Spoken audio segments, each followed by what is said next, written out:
Hey guys, tonight we begin with a question that sounds like the start of a very awkward biology class, or perhaps a misunderstood Google search. We're going to talk about noses.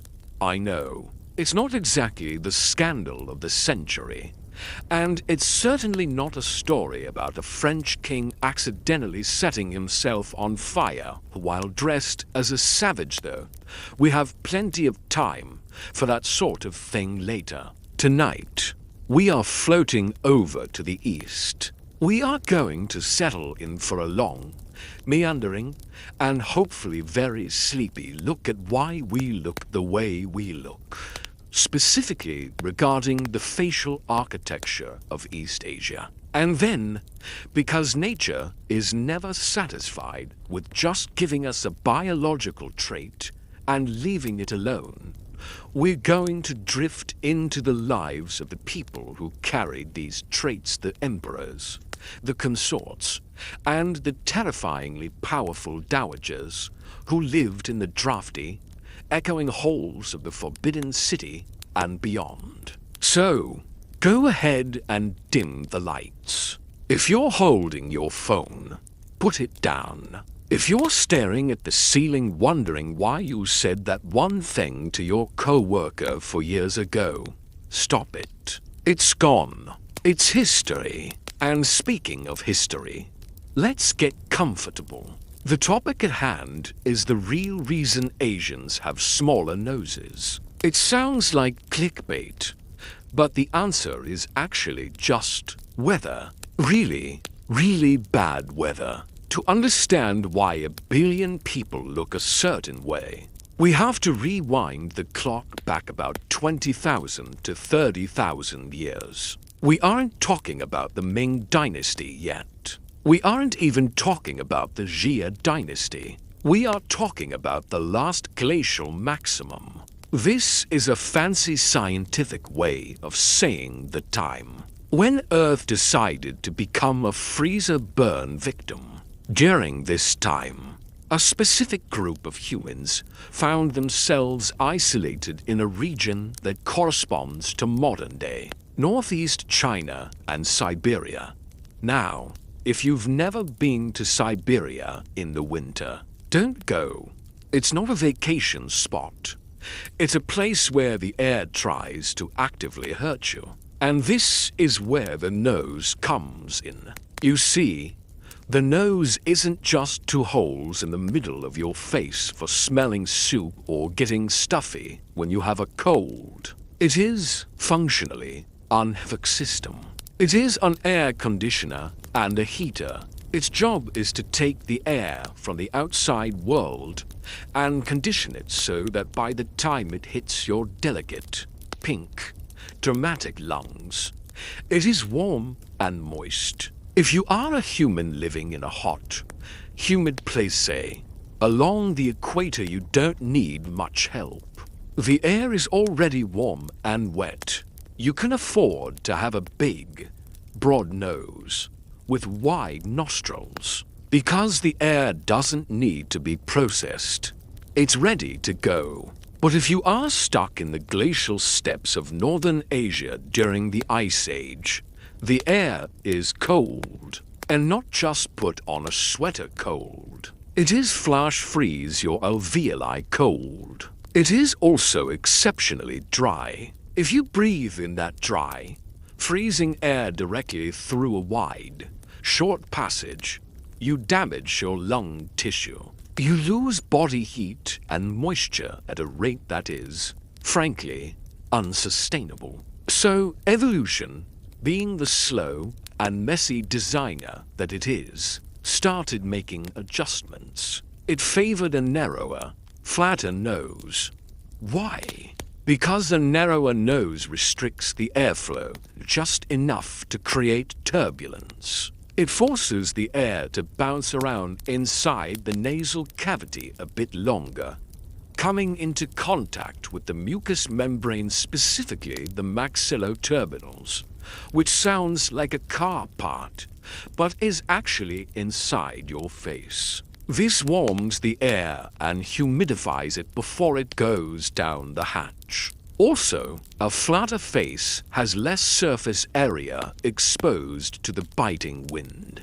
It's the biological equivalent of pulling your head into your coat. A protruding nose is just a frostbite magnet. So, the ancestors of modern East Asians developed a more recessed facial structure, with extra fatty tissue around the eyes the epicanthic fold to protect the eyes from the glare of snow and the biting wind.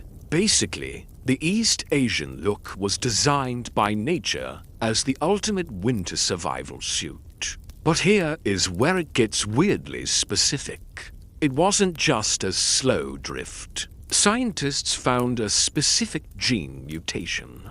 It's called EDA, specifically the variant EDA-RV370A. It appeared roughly 35,000 years ago in central China. This gene is a bit of an overachiever. It's what we call pleiotropic, which is a word you can use to sound smart at parties you aren't invited to. It means one gene affects multiple, seemingly unrelated things. This single gene mutation is responsible for the thicker hair shafts, common in Asian populations' hair that is rounder and stronger. It is responsible for more numerous sweat glands, because if you're wrapped in furs, you need to regulate heat efficiently. It is responsible for the characteristic shovel-shaped incisors found in dental archaeology. And, of course, it is linked to the modification of the sinus cavity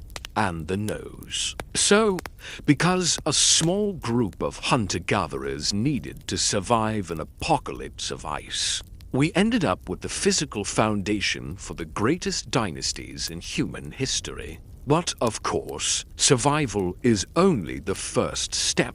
Once you stop freezing to death, you have to start building a society. And once you build a society, you inevitably create a ruling class. And once you create a ruling class, you get to the real meat of history, inbreeding paranoia. And people making terrible life choices because they believe they are appointed by heaven.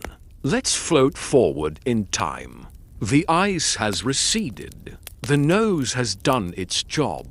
The populations have moved south, towards the Yellow River and the Yangtze. They have brought their genes, their thicker hair, and their efficient sinuses with them. They settled down.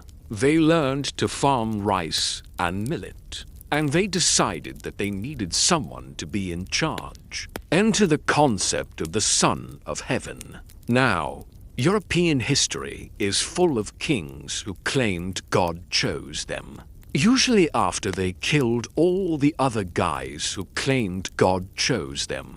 But in East Asia, specifically China, the mandate of heaven was a bit more bureaucratic. You had the mandate as long as things were going well. If the river flooded, you lost the mandate. If the peasants revolted, lost the mandate. If you were just generally incompetent, the mandate was clearly packing its bags. This brings us to the very first instances of royal weirdness. We have to talk about the mythical start, the Yellow Emperor, Huang Di. He's the guy usually credited with inventing everything. The calendar, the chariot, the boat, and possibly the concept of football, depending on who you ask. He was the ultimate ancestor. But let's skip past the myths and get to the people who were verifiably real and verifiably strange. Because while the common people were out there utilizing their evolutionarily adapted noses to breathe while farming rice, the royals were locking themselves inside walls and doing everything they could to detach from reality. Let's look at the Qin dynasty. You know the one. Qin Shi Huang, the first emperor, the man who gave China its name. He united the warring states, which was great. But he was also a man with a very specific set of anxieties. Qin Shi Huang did not want to die. This is a common feeling, I suppose. Most of us aren't thrilled about the concept, but most of us buy a treadmill or eat more kale. We don't send thousands of people on ships to find a magical island of immortals, never to be seen again. He was obsessed with the idea that his body, this perfectly evolved biological machine, was failing him. He wanted to freeze time. He had a nose, presumably a very aristocratic one, but he spent most of his time inhaling mercury sulfide. His alchemists, who were essentially the wellness influencers of the 3rd century BC, told him that consuming mercury would make him immortal. Spoiler alert, it did not. But the tragedy of the Asian royal courts, specifically as we move into the Han Dynasty and beyond, isn't just about one guy drinking liquid metal. It's about the inner court. You see, in Europe, the king had a castle, and people came and went.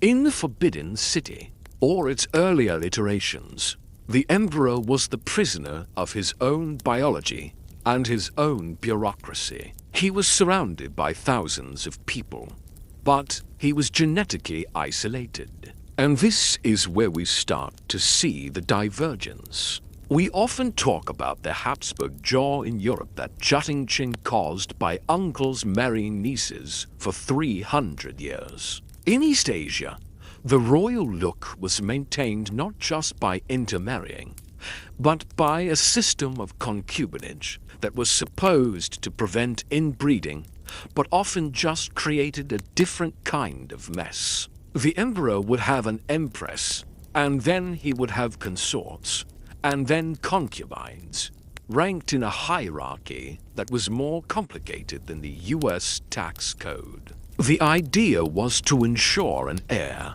quantity over quality, in a sense. But here is the catch. The gene pool inside the palace walls was often stagnant. Let's talk about the Han Dynasty. The Han followed the Qin. They were supposed to be the reasonable ones, the chill ones, and for a while they were.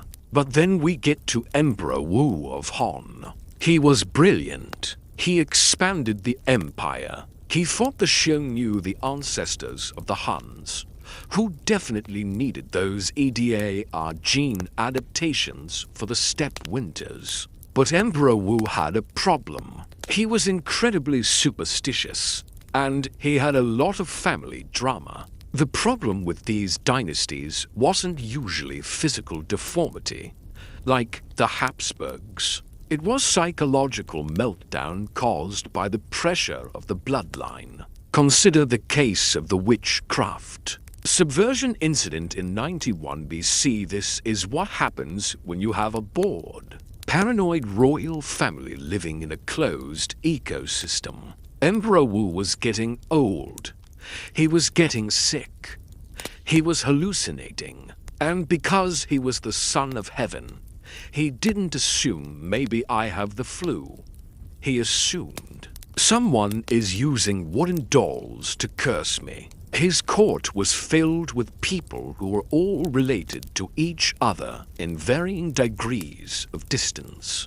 The Empress Wei Zaifu had been a singer, a commoner essentially, before rising to the top found herself in the crosshairs. It's interesting to think about.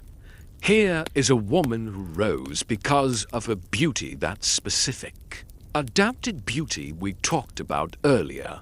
The pale skin, the refined features, the result of thousands of years of cold climate selection. She rises to the pinnacle of power, only to be taken down because her husband had a bad dream. Accusations flew. People claimed they found little dolls buried under the floorboards. The emperor, in a haze of senility and rage, ordered an investigation. And by investigation, I mean a purge. Tens of thousands of people were executed. The crown prince, who was perfectly sane and had a perfectly good nose, was forced to rebel just to survive, failed, and committed suicide. The Empress Wei Zaifu, the mother of the dynasty, took her own life. It was a genetic dead end created by paranoia. And this pattern repeats. It's the cycle of the East Asian courts. A dynasty rises, the genes are strong. The emperor is a warrior. Then, 3 generations later, the emperor is a soft, terrified child raised by eunuchs and grandmothers who are fighting proxy wars through him.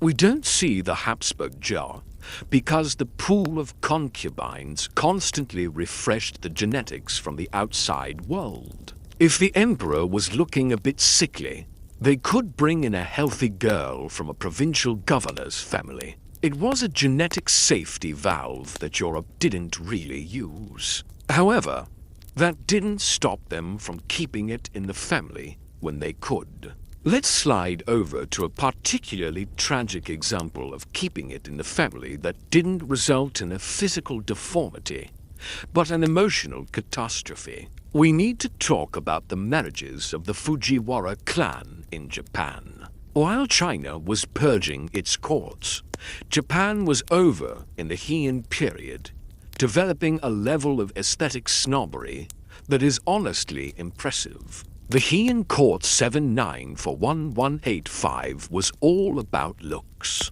It was about poetry and perfumes and how many layers of silk robes you could wear without collapsing. The Fujiwara clan decided that the best way to control the emperor was to make sure the emperor was always their grandson. They were the masters of the marry your daughter to the emperor strategy. For centuries, Fujiwara daughters married emperors. The next emperor would be half Fujiwara. He would marry a Fujiwara girl. Their son would be 3/4 Fujiwara. You would expect this to result in some serious genetic issues. And while we don't have records of 3-headed emperors, we do have records of emperors who were so sickly, so frail, and so completely disinterested in governing that they retired at age 30 to just look at flowers. It was a society of beautiful incompetence. The Heian aristocrats were obsessed with the face. The ideal face was round, white powdered heavily, with a tiny mouth and, you guessed it, a modest nose. A large nose was considered vulgar. It looked too laborious. A small nose was refined. It showed you didn't need to breathe too hard because you never did any cardio. They actually painted false eyebrows high up on their foreheads, their hikimoyu, because showing your real emotions with your real eyebrows was considered too raw, too animalistic. Imagine a court full of people who are all cousins, sitting in dim rooms, reciting poems about autumn leaves, while their actual government is crumbling outside the walls. They were so inbred and so isolated that they started to view commoners as a different species. They called them clouds or bugs. And in a way, the biology we started with the adaptation to the cold had become a prison of aesthetics. The traits that were meant for survival were now fetishized into a symbol of weakness and luxury. But if we want to talk about true royal dysfunction and the darker side of dynastic biology, we have to go back to China. We have to fast forward to a time when the gene met the machine. We need to talk about the Ming dynasty. The Ming were intense. If the Heian Japanese were poetry-writing introverts, the Ming emperors were the neighbors who yell at each other on the front lawn at 3 a.m. The Ming Dynasty is a gold mine of genetic and psychological oddities. We have emperors who refused to speak, emperors who wanted to be generals, and emperors who were so obsessed with the purity of their line that they created a pressure cooker of stress that broke almost every single one of them. And it brings us to the story of the Wanli Emperor. But before we get to his 20-year strike, we have to set the stage. The Ming emperors were not thin, fragile waifs. They were often depicted as rotund, imposing figures. They had moved the capital to Beijing back to the north, back to the cold. They were living in the very region where that edited gene had mutated thousands of years ago. They were breathing that same dry, harsh air. But unlike their ancestors who hunted mammoths, the Ming emperors were hunting immortality again, and crickets. They really liked fighting crickets. But the real tragedy of the Ming lineage wasn't the crickets. It was the Tai Chong pill. It's always about the pills with these guys. But we are getting ahead of ourselves. To understand the Wanli Emperor, we have to understand his grandfather, the Jiaojing Emperor. And the Jiaojing Emperor is a story that requires a fresh cup of tea and a deep breath, because it involves a plot by teenage palace maids to strangle the emperor with a silken cord because he was, to put it mildly, a monster. But that is a story for the next section. For now, just remember, your nose is small because your ancestors didn't want to freeze their lungs. And the reason history is full of crazy people is that once you have warm lungs, you have plenty of oxygen to feed a very paranoid brain. Let's take a pause here before we dive into the silken cords and the mercury poisoning. Just breathe through your nose. Feel that turbulence. That's evolution working. Welcome back if you're just joining us, or if you drifted off somewhere round the maxilloterminals. We are currently deep in the Ming Dynasty. We are exploring how the descendants of those hardy, cold-adapted hunter-gatherers ended up as some of the most eccentric, paranoid, and fundamentally chemically imbalanced rulers in human history. We left off with a teaser about the Jiaojing Emperor. Now, usually, when we think of bad bosses, we think of someone who emails you at 9 p.m. on a Friday.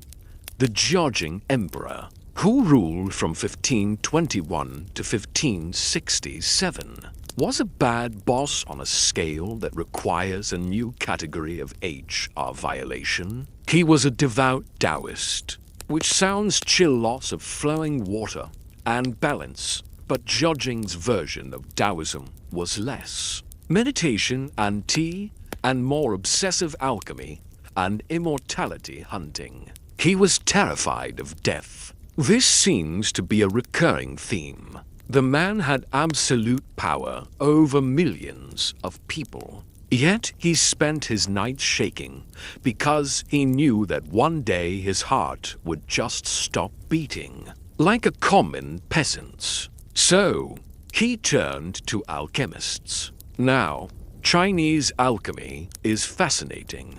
It's not about turning lead into gold for money.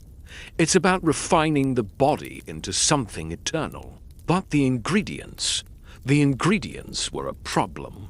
Jiaojing became obsessed with creating a substance called red lead. It was supposed to prolong life. The recipe, however, required the harvested menstrual fluids of young virgins.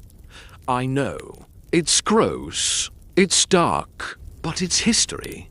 And history is often just a list of things men did to avoid going to therapy. He gathered hundreds of young girls into the palace to source his ingredients. To ensure purity, He put them on a strict diet of only mulberries and no rice, no salt. Just berries and water for months. Unsurprisingly, the girls were starving, miserable, and terrified. The emperor, meanwhile, was notoriously cruel, prone to beating them for the slightest mistake, like coughing while he was trying to meditate on his immortality. And this leads us to 1542, the year of the Rhenaean palace coup. This is one of the only times in history where a group of unarmed teenage girls decided they had simply had enough of the Son of Heaven. One night, while Jiajing was sleeping in the quarters of his favorite consort, a group of about 16 palace maids crept into the room. They didn't have swords. They didn't have poison. They had a ribbon, a thick silk cord, likely used for tying back curtains. They jumped him. Now, imagine the scene. The most powerful man on earth, the man whose face you aren't even allowed to look at, is being held down by 16 starving teenagers who are trying to strangle him with a curtain tie. They got the cord around his neck. They pulled. The emperor woke up, presumably very confused and unable to breathe. He couldn't scream. It was working. The dynasty was about to end right there on the bedsheets. But then, panic set in. One of the maids, in her desperation to tighten the noose, pulled on the wrong end of the knot. Instead of a slip knot that tightens, she accidentally tied a fast knot. A hard knot that wouldn't slide. So, they were pulling and pulling, but the loop wasn't getting any smaller. It was just digging into his neck. The emperor had passed out, turning purple, but he wasn't dying. One of the maids, realizing they had botched it, panicked. She abandoned the group, ran to the empress, and confessed. The guards rushed in. The maids were captured. The aftermath was, of course, horrific for the maids. We won't go into the details because we want to stay relaxed. But let's just say the Ming dynasty did not believe in community service for attempted regicide. But the emperor, he survived. But he was broken. He woke up with a sore throat and a profound realization. The Forbidden City was trying to kill him. So, he moved out. He literally moved out of his own main palace and set up shop in the West Park, an imperial garden complex. He refused to hold court for the next 20 years. He ruled by passing slips of paper through a crack in the door. He refused to see his ministers. He refused to see his son. He just sat in his garden, breathing that northern air through his evolutionarily adapted nose, terrified of ribbons. Eventually, the mercury in his longevity potions did what mercury does. It slowly poisoned him. He died in 1567, presumably very surprised that the immortality pills hadn't kicked in yet. But if you think Jiajing was dysfunctional, let's float down the family tree to his grandson, the Wanli Emperor. Wanli starts off as a tragedy of good intentions. He came to the throne at age 9. He was a bright kid. He had a strict teacher, a guy named Zhang Zhuzheng, who was basically the tiger mom of prime ministers. Zhang ran the empire efficiently, but he worked the young emperor to the bone. No fun. No games. Just study, governance, and moral lectures. When Zhang died, Wanli was in his early 20s. He looked around and realized, wait a minute, I'm the emperor. I can do whatever I want. At first, he purged his teacher's family, a classic teen rebellion move. if you're a despot. But then he hit a wall. He wanted to make his favorite son the heir. The court bureaucracy said no. They said he had to follow the rules of primogeniture and pick the eldest son. Wanli argued. The court argued back. They sent him petitions. They nagged him. So Wanli did something that every modern office worker has dreamed of doing. He went on strike. Not for a week, not for a month. For roughly 30 years, the Wanli Emperor refused to do his job. He stopped holding morning audiences. He stopped reading reports. He stopped filling vacancies. If a minister retired or died, Wanli just didn't hire a replacement. Entire government departments became empty rooms with one guy sitting at a desk wondering where everyone went. The officials would kneel outside the palace gates, wailing and screaming for the emperor to come out and do some paperwork. Wanli would just sit inside, deep in the inner quarters, probably eating. And this is where the biology comes back in. We know a lot about Wanli because, unlike most emperors, his tomb was excavated in the 20th century. It was a massive archaeological event, and what they found was telling. The Wanli Emperor was not a healthy man. His skeleton showed that he had serious spinal issues. He was hunched. One leg was shorter than the other. He likely walked with a severe limp and was in chronic pain.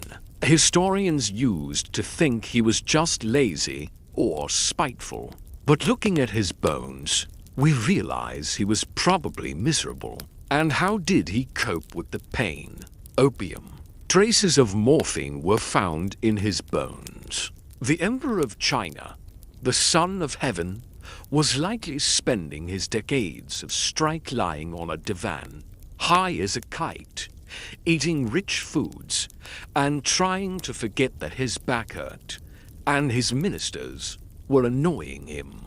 He became morbidly obese. The moon face ideal we talked about, the pale, round, soft face became a reality of excess. He was the ultimate end point of that sedentary, protected existence. The nose that evolved to warm the air on the freezing steppe was now breathing the smoke of a poppy pipe in a stagnant, velvet-draped room. His strike effectively rotted the Ming dynasty from the inside out.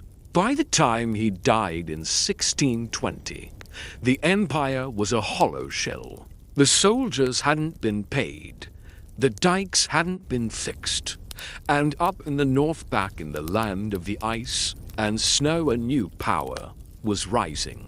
The monkeys. Now, the monkeys are interesting for our story because they are the cousins who stayed in the cold. While the Ming emperors were getting soft and mercury poisoned in Beijing, the monkeys were still up in the northeast, hunting, riding horses, and keeping those survival genes active. They were the king. When they finally swept down and took over China in 1644, it was a clash of biology as much as ideology. The monkeys were physically robust. They looked at the Ming court and saw weakness. But here is the irony. The dynastic cycle is a trap. It doesn't matter how tough you are when you start. The palace gets you in the end. The king emperors started off strong. Kangxi, Yongzheng, Qianlong, these guys were workaholics. They were up at 4 a.m. They hunted. They exercised. They were terrified of becoming like the Ming. But let's fast forward to the end of the Qing line, to the 19th century, to the woman who basically holds the title for most terrifying dowager in history, Empress Dowager Cixi. She wasn't an emperor. She was a concubine who maneuvered her way to the top. and she is often blamed for the fall of the dynasty. But if we look at her personal life, it's a catalogue of tragic biological failures. Cixi had a son, the Tongji Emperor. He was her hope, her ticket to power. But raising a child in the Forbidden City is not like raising a kid in the suburbs. Tongji was surrounded by eunuchs who indulged his every whim. He didn't have to walk if he didn't want to. He didn't have to chew his own food if he was feeling particularly lazy. By the time he was a teenager, he was wild. He would sneak out of the palace at night, not to go to libraries. He went to the brothels of Beijing. It's a stark contrast. You have the Dowager Empress sitting on her throne with her long, gold fingernail guards literally preventing her from using her hands for anything practical, obsessing over court protocol. And then you have her son, the Emperor, sneaking out to catch syphilis in the red light district. And he did. At least, that's the prevailing theory. He died at 19. The official record said smallpox, because venereal disease doesn't look good on a tombstone. But the symptoms, the rashes, the madness, it points to a life lived too fast, too young. Cixi was devastated, but she didn't retire. She just installed her nephew, the Guangxu Emperor, on the throne. Guangxu was a tragic figure. He was thin, pale, and constantly sick. He had wet dreams, nocturnal emissions, that were so frequent and debilitating according to his own medical records that he was constantly exhausted. He had kidney issues. He had lung issues. He was the physical embodiment of a bloodline that had run its course. He tried to modernize the country, but his Aunt Cixi locked him in an island palace for the last 10 years of his life. Imagine that.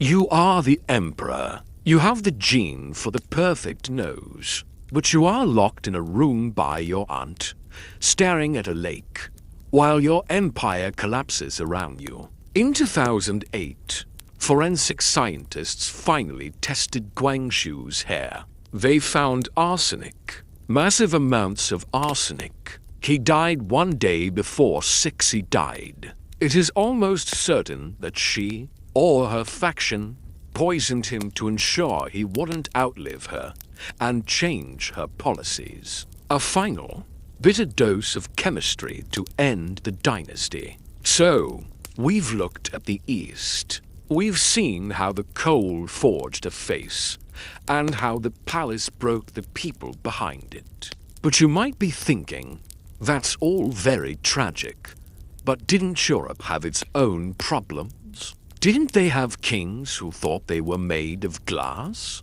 Oh, yes, they did. And since we are floating on the river of history, let's let the current take us west. Let's leave the Forbidden City, with its high red walls and arsenic teas, and drift toward the damp, drafty castles of Spain and France. Because if you think the Ming emperors were dysfunctional, wait until you meet the family that turned keeping it in the family into a competitive sport. We are going to talk about the Habsburgs, but not just the jaw. We're going to talk about the madness that came with it. We're going to talk about Charles II of Spain, a man whose autopsy report stated that his heart was the size of a pepper gun, his lungs corroded, his intestines rotten and gangrenous, and he had a single testicle, black as coal. But he was a king, and his story is, well, it's something else. Let's grab a warm blanket, maybe adjust the pillow, and prepare for a journey into the deep end of the genetic pool. We've drifted quite a distance now. We've floated from the icy steppes of Siberia, where noses were small and practical, through the mercury-laden palaces of Beijing where emperors were hiding from ribbons, and now we are washing ashore in Spain. Spain in the 17th century. It's a place of gold, glorious art, and absolutely terrible medical advice. And here we encounter the Habsburgs. If East Asian royalty was about the subtle accumulation of stress and poison, the European royal experience, specifically the Spanish branch, was a loud, blaring siren of genetic mishandling. It wasn't about paranoia. It was about math, specifically the math of coefficients of inbreeding. You see, the Habsburgs had a motto, Bella gerent alii, to Felix Austria noob. Let others wage war. You, happy Austria, marry. It was a great strategy for acquiring land. Want the Netherlands? Marry the Duchess. Want Spain? Marry the Infana. But there was a catch. If you keep marrying to keep the land in the family, eventually everyone is related to everyone else. The family tree stops branching. It starts to look less like an oak and more like a telephone pole. And the final product of this telephone pole genealogy was a man named Charles II of Spain, or, as he was known by his subjects, El Hechizado, the Bewitched. Poor Charles. He is perhaps the most tragic figure in the history of royal biology. He wasn't a bad person. By all accounts, he was kind, gentle, and desperately wanted to do a good job.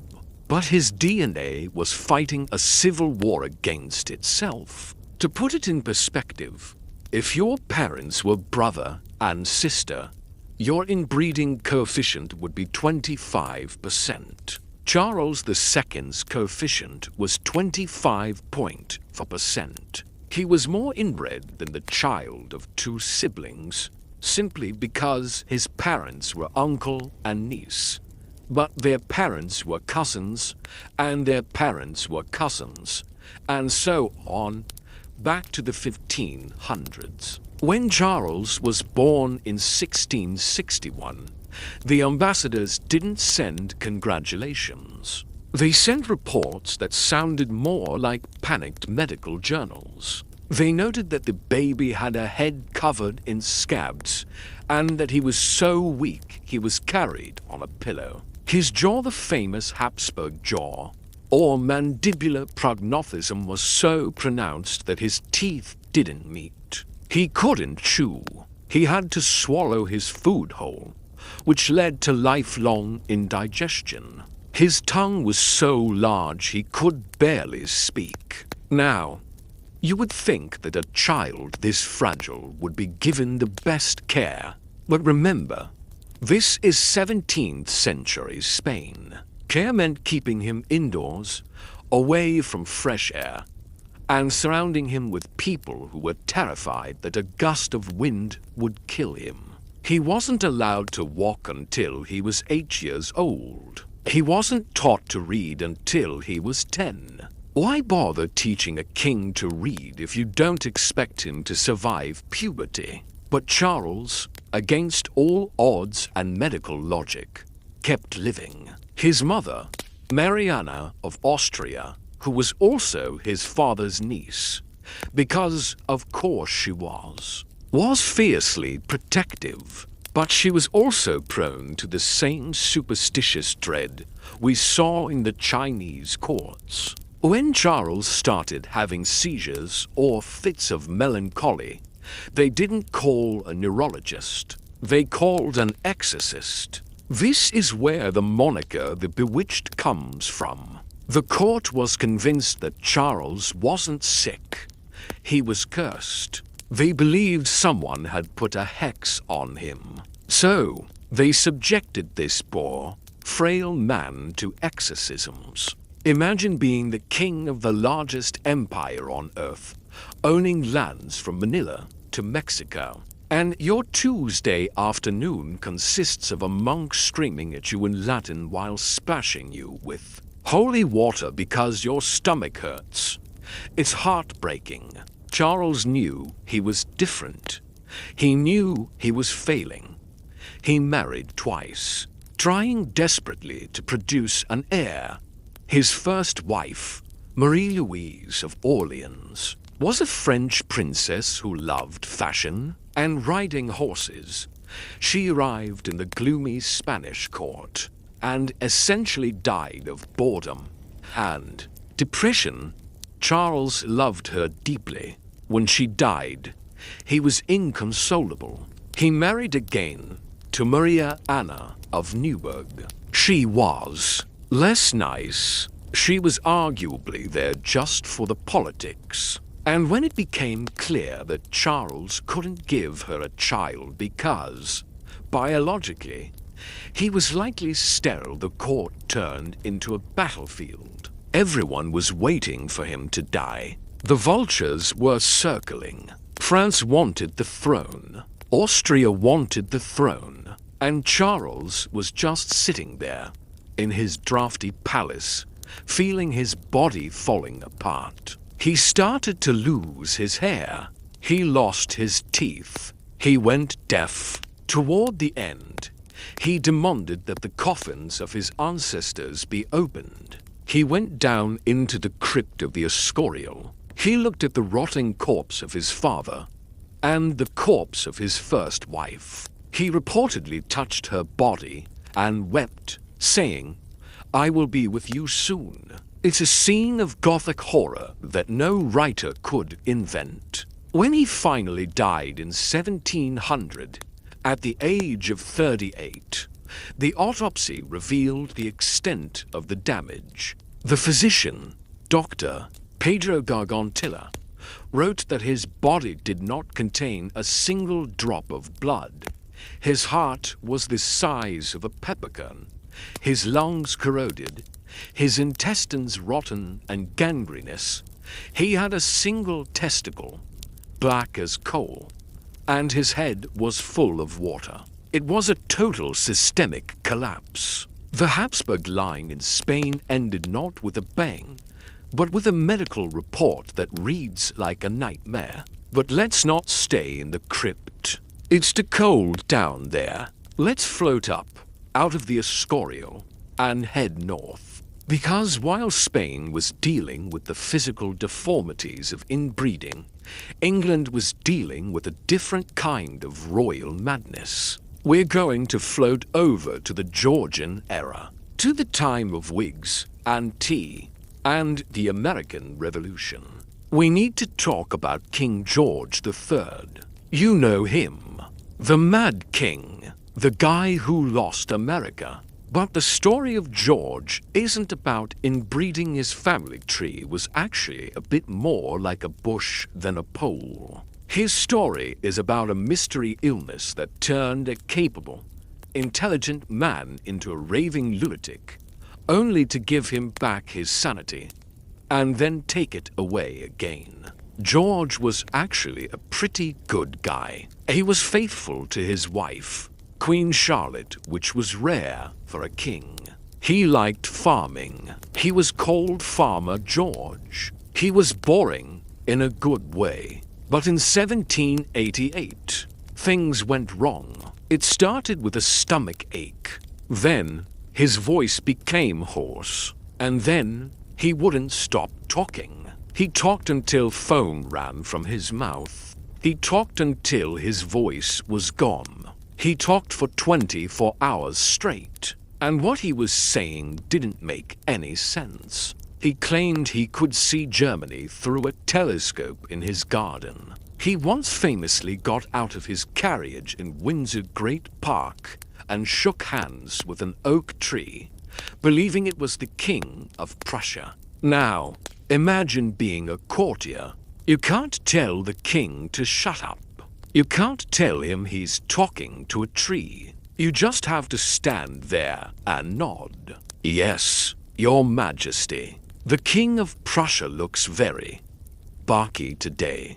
The doctors, of course, were useless. Their treatments included blistering his skin to draw out the humors and strapping him into a straitjacket. They essentially tortured him because they didn't know what else to do.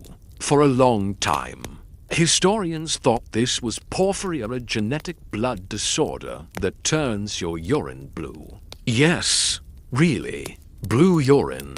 It's a very colorful disease. The theory was that the blue urine was the key. But recent studies suggest it might have just been severe bipolar disorder, exacerbated by the sheer stress of being king and, possibly, the arsenic in his medicine. There's that arsenic again. It really is the guest star of tonight's show. The tragedy of George is that he had moments of clarity. He would wake up and realize he had lost months of his life. He would ask about his family, apologize for his behavior. He knew he was slipping away. In his final years, he went permanently mad. He was blind and deaf. He wandered the halls of Windsor Castle, playing the harpsichord and talking to dead angels. He didn't even know he had won the war against Napoleon. He didn't know his beloved wife had died. He was living in a world entirely of his own making, a gentle, sad delirium. But there is one more stop on our tour of royal dysfunction. A stop that combines the hemophilia of the West with the mystical paranoia of the East. We have to go to Russia. We have to talk about the Romanovs. If the Habsburgs were a tragedy of bone, and the Georges were a tragedy of the mind, the Romanovs were a tragedy of blood. Nicholas II was a nice man. He loved photography. He loved his wife, Alexandra. He loved his children. He just really hated being Tsar. He was bad at it. He was indecisive. He was polite when he should have been firm, and stubborn when he should have been flexible. But his personal life was dominated by one thing: the secret illness of his only son, Alexei. Alexei had hemophilia, the royal disease. It came from his great-grandmother, Queen Victoria. It meant that his blood wouldn't clot. A bruise could kill him. A nosebleed could be a death sentence. And because they were royals, they couldn't tell anyone. A sick heir meant a weak dynasty, so they hid it. They isolated themselves. They retreated into their palace at Tsarskoye Selo, shutting out the politicians, the generals, and the public. And into this vacuum stepped a man who definitely didn't have a small nose or a weak chin. Rasputin. Rasputin is the ultimate historical weirdo. A Siberian peasant, a holy man, a drunk, and a seducer who somehow convinced the Empress that he alone could save her son. And the weirdest part? He kind of could. When Alexei was bleeding and the doctors were helpless, Rasputin would come in or send a telegram and say, "Don't let the doctors bother him. Let him rest," and the bleeding would stop.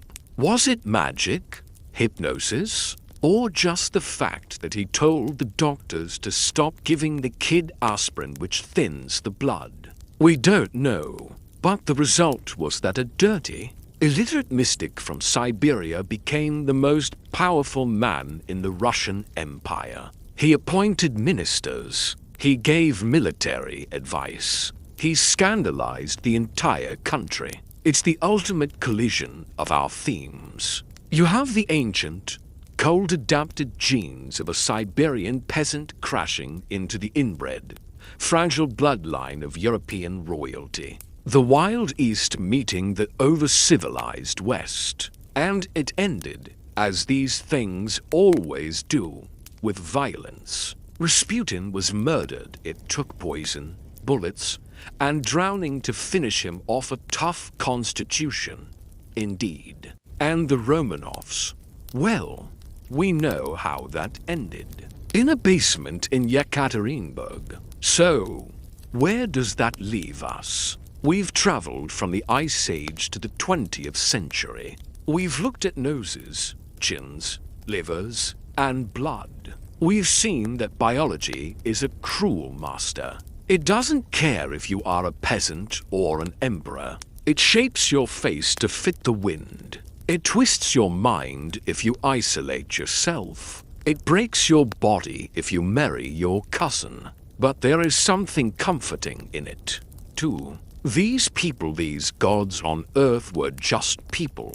They were fragile. They were scared. They had back pain. They had family drama. They made bad choices. The Wanli Emperor just wanted to lie down.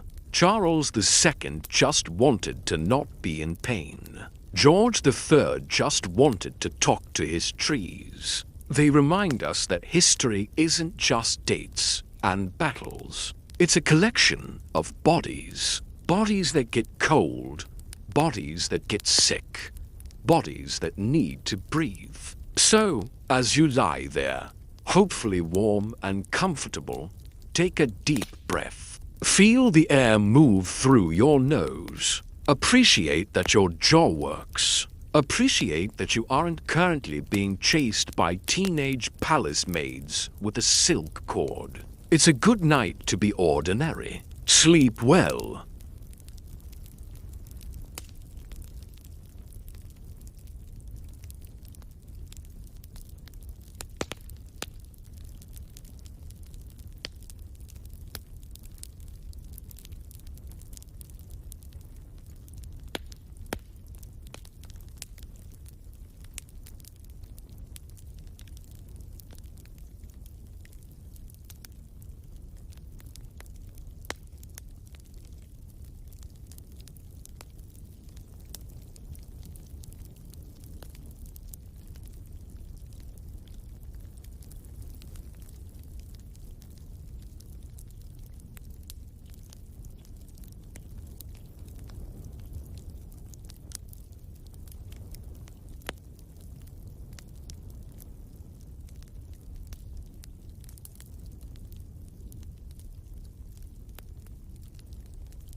Today we will talk about a very old history topic. This story is from a time when there were no house, no cities, no schools and no books.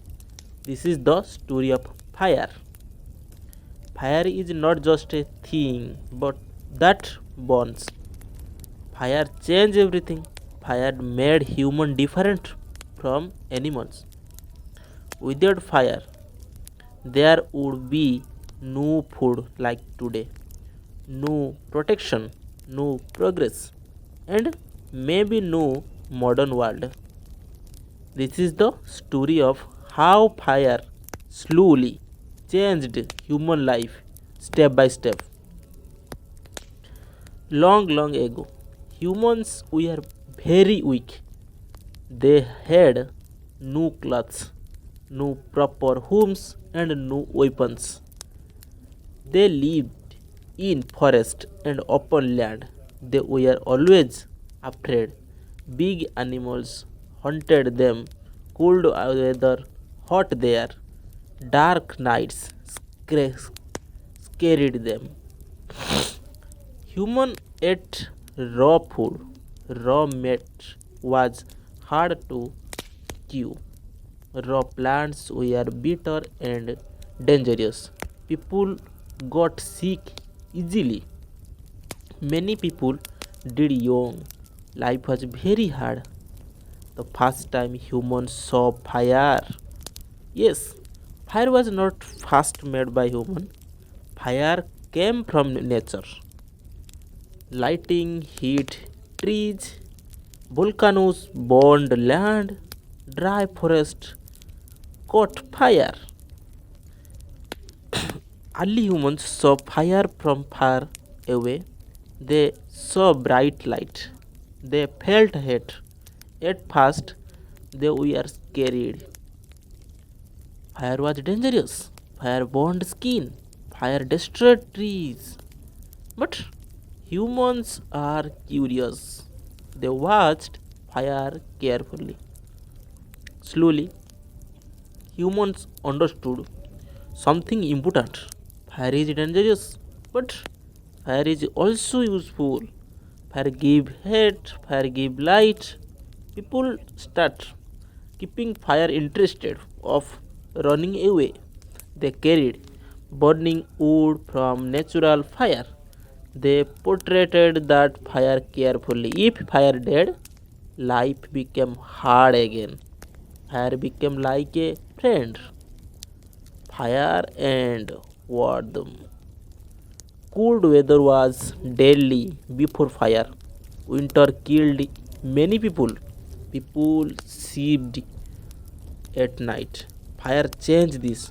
Fire kept human warm and people could live in a colder place. They could travel to new lands. Fire helped humans survive winter. This was a very big change in history. Fire and light. Before fire, night was very dark. Darkness brought fear. Wild animal hunted at night. Fire brought light. People could see at night. They could stay together. They could talk and think. This helped humans before social. This helped humans share idea.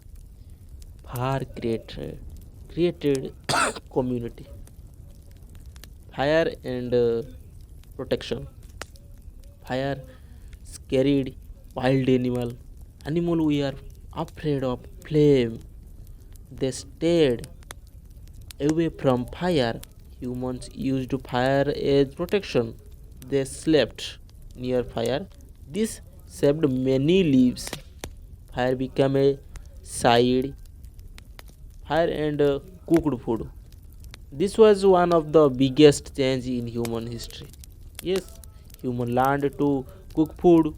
Cooked meat was soft. Cooked plant were safe. People became stronger. Their brains grew bigger. Good food gave more energy.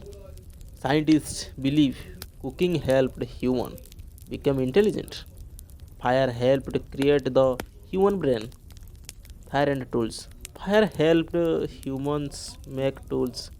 They hardened wood in fire. They shaped stone using heat. Later, fire helped me melt metal. This lead to copper tools. They bronze tools. They iron tools. Fire started technology. Fire and caves. Human lived in caves. Caves were dark and cold. Fire made caves livable. Fire kept animal away. Fire gave light inside cave. Human painted on cave walls using firelight. This was early art. This was early culture. Fire and social life. Fire brought people together. People sat around fire, they talked, they shared stories. This was the beginning of language, this was the beginning of tradition. Fire created human society, learned to make fire.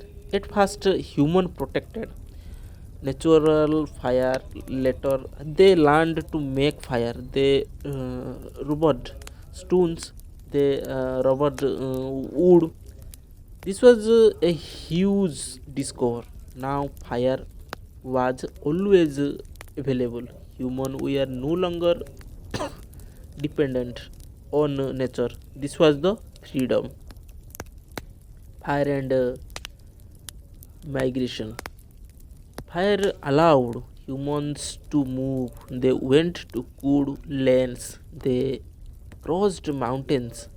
Fire helped humans spread across the world, from Africa to Asia, from Asia to Europe, from Europe to everywhere. Fire helped humans conquering that plant. Fire and religion. Religion. Fire became scared. People believe fire was a magic. People worshipped fire. Yes, many religions used fire. Fire rituals started. Fire became a symbol of life. Fire and farming. Fire helped clear forest. People burned land. This made farming possible. Yes, farming changed human life. People settled down. Villages formed and cities were born. Are you know? Fast start civilization.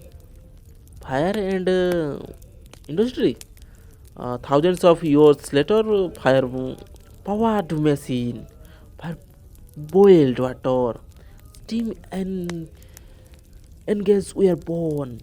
Factors started, trains moved, fire became energy. Fire and modern world. Today, fire still help us. Electric comes from fire. Cooking users use fire. Industries uses fire, and fire still saves human life. Conclusion: fire is not just that the fire is the history. Fire made humans human.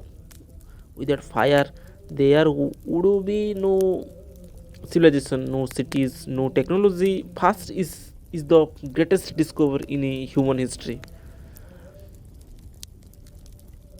This, thank you. Today, now this is a very interesting story. I am feeling mm, very relaxed now, because I am try to very best now to please subscribe, like, and comment. Thank you. Today we will talk about a very old history topic.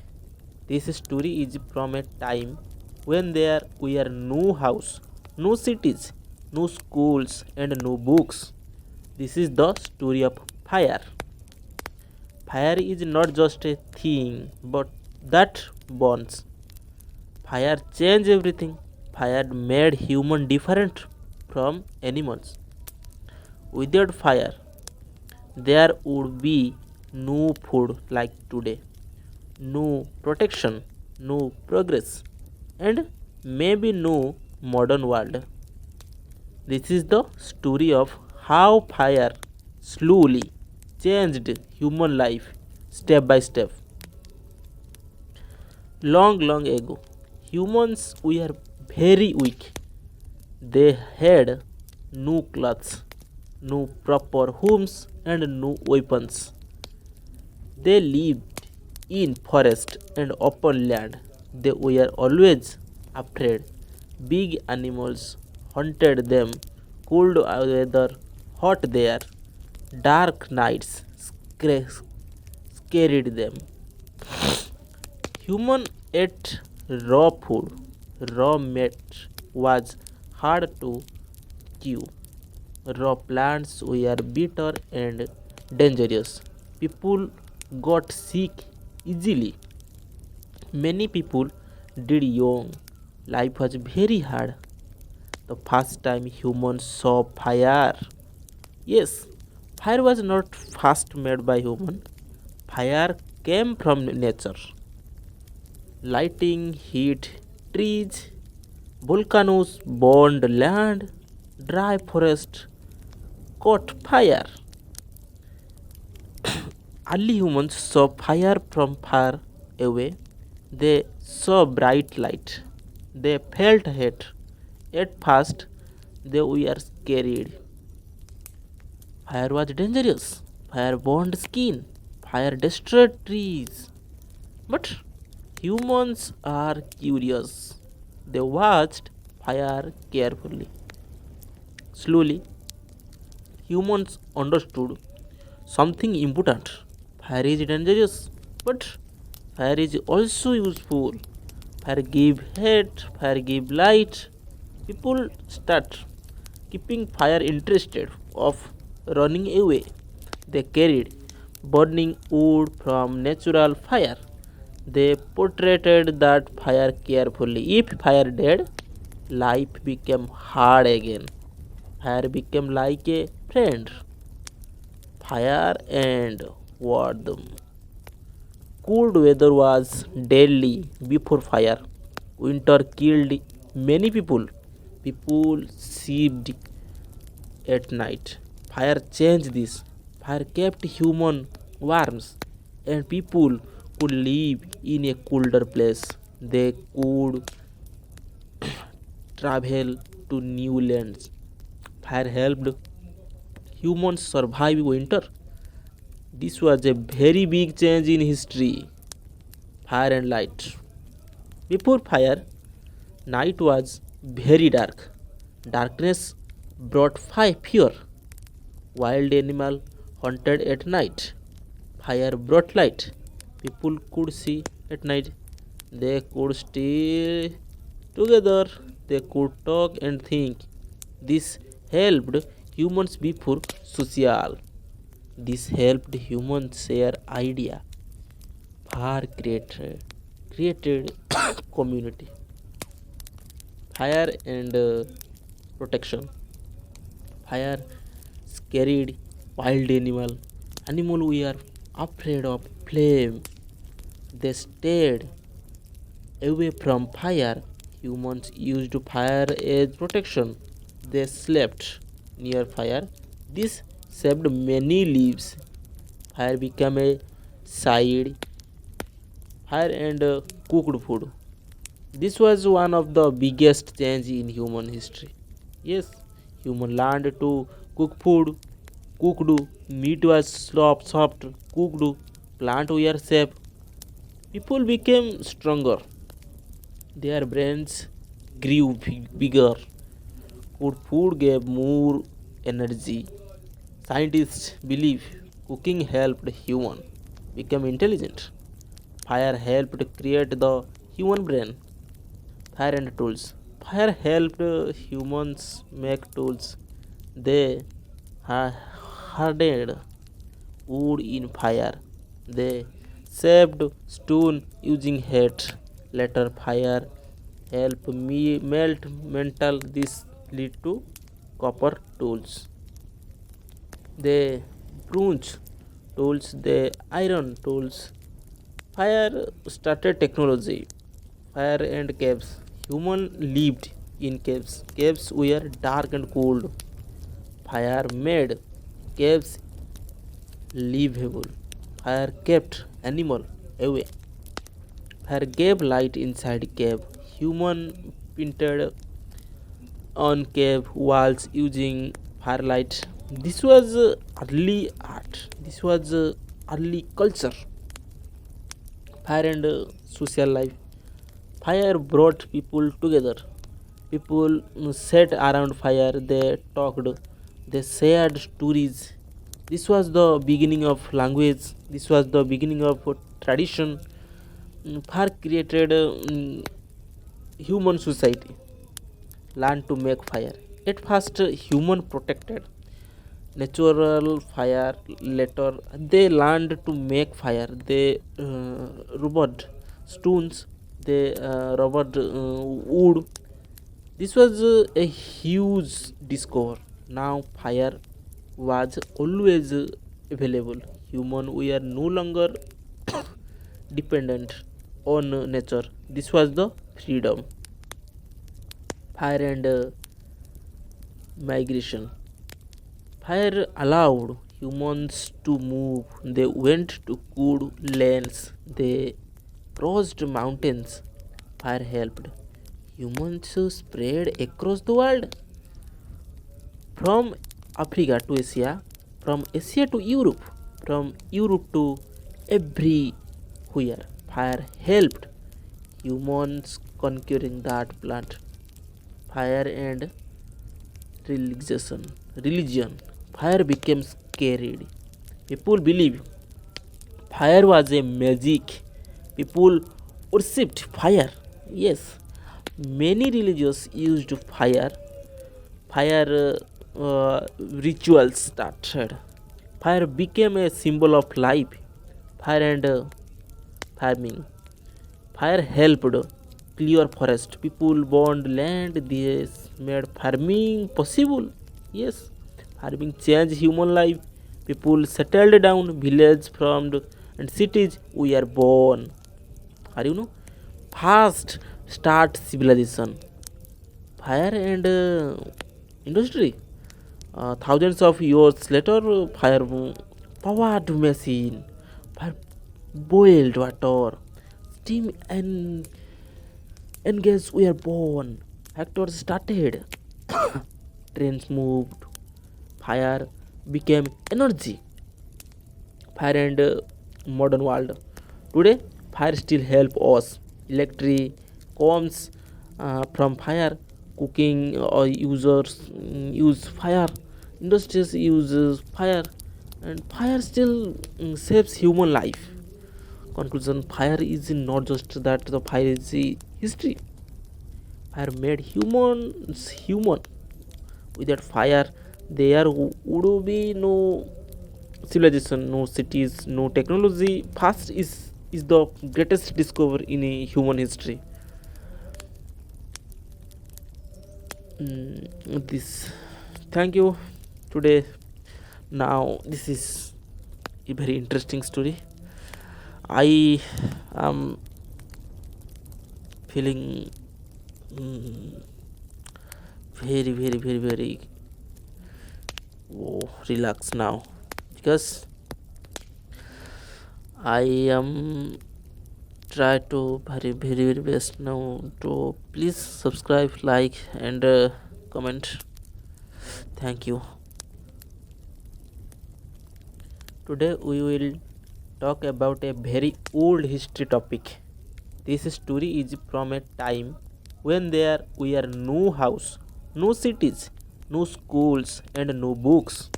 This is the story of fire. Fire is not just a thing, but that burns. Fire changed everything. Fire made human different from animals. Without fire, there would be no food like today, no protection, no progress, and maybe no modern world. This is the story of how fire slowly changed human life step by step. Long, long ago, humans were very weak. They had no clothes, no proper homes, and no weapons. They lived in forest and open land. They were always afraid. Big animals hunted them, cold weather, hot there, dark nights scared them. Human ate raw food. Raw meat was hard to chew. Raw plants were bitter and dangerous. People got sick easily. Many people died young. Life was very hard. The first time humans saw fire. Yes, fire was not first made by human. Fire came from nature. Lighting heat trees, volcanoes burned land, dry forest caught fire. Early humans saw fire from far away. They saw bright light. They felt heat. At first, they were scared. Fire was dangerous. Fire burned skin. Fire destroyed trees. But humans are curious. They watched fire carefully. Slowly, humans understood something important. Fire is dangerous, but fire is also useful. Fire give heat, fire give light. People start keeping fire interested of running away. They carried burning wood from natural fire. They portrayed that fire carefully. If fire dead, life became hard again. Fire became like a friend. Fire and warmth. Cold weather was deadly before fire. Winter killed many people. People slept at night. Fire changed this. Fire kept human warms and people could live in a colder place. They could travel to new lands. Fire helped humans survive winter. This was a very big change in history. Fire and light. Before fire, night was very dark. Darkness brought fear. Wild animal hunted at night. Fire brought light. People could see at night. They could stay together. They could talk and think. This helped humans before social. This helped humans share idea. Fire created community. Fire and protection. Fire scared wild animal. Animal were afraid of flame. They stayed away from fire. Humans used fire as protection. They slept near fire. This saved many lives. Fire became a side. Fire and cooked food. This was one of the biggest change in human history. Yes, human learned to cook food. Cooked meat was soft. Cooked plant were safe. People became stronger. Their brains grew bigger. Good food gave more energy. Scientists believe cooking helped human become intelligent. Fire helped create the human brain. Fire and tools. Fire helped humans make tools. They hardened wood in fire. They shaped stone using heat. Later, fire helped me melt metal. This lead to copper tools. They crunch tools, the iron tools. Fire started technology. Fire and caves. Human lived in caves. Caves were dark and cold. Fire made caves livable. Fire kept animal away. Fire gave light inside cave. Human painted on cave walls using firelight. This was early art. This was early culture. Fire and social life. Fire brought people together. People sat around fire, they talked, they shared stories. This was the beginning of language, this was the beginning of tradition. Fire created human society, learned to make fire. At first, human protected natural fire. Later, they learned to make fire. They rubbed stones, they rubbed wood. This was a huge discovery. Now fire was always available. Human we are no longer dependent on nature. This was the freedom. Fire and migration. Fire allowed humans to move. They went to good lands. They crossed mountains. Fire helped humans to spread across the world, from Africa to Asia, from Asia to Europe, from Europe to everywhere. Fire helped humans conquering that plant. Fire and religion. Fire became scared. People believe fire was a magic. People worshipped fire. Yes, many religions used fire. Fire rituals started. Fire became a symbol of life. Fire and farming. Fire helped clear forest. People burned land. This made farming possible. Yes, farming changed human life. People settled down. Villages formed and cities were born. Are you know? Fast start civilization. Fire and industry. Thousands of years later, fire powered machine, fire boiled water, steam and gas were born. Factors started, trains moved, fire became energy. Fire and modern world. Today, fire still help us. Electric comes from fire. Cooking or users use fire. Industries uses fire, and fire still saves human life. Conclusion: fire is not just that the fire is the history. Fire made humans human. Without fire, there would be no civilization, no cities, no technology. Fast is the greatest discovery in human history. This, thank you today.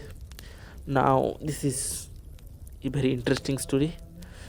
I am feeling very relaxed now, because I am try to very best now to please subscribe, like, and comment. Thank you.